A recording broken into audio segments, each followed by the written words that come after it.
In the heart of the lush forest, a young and courageous elephant unearthed an ancient-looking treasure map. With a sudden gasp, the map slipped from Ellie's trunk, whisked away by the swift current of the flowing river.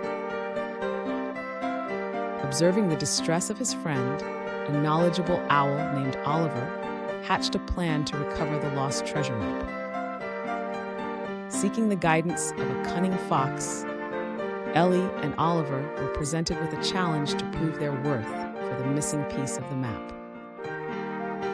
Next in line was a crafty raccoon, holding a vital clue in exchange for a playful task that demanded creativity and quick wits.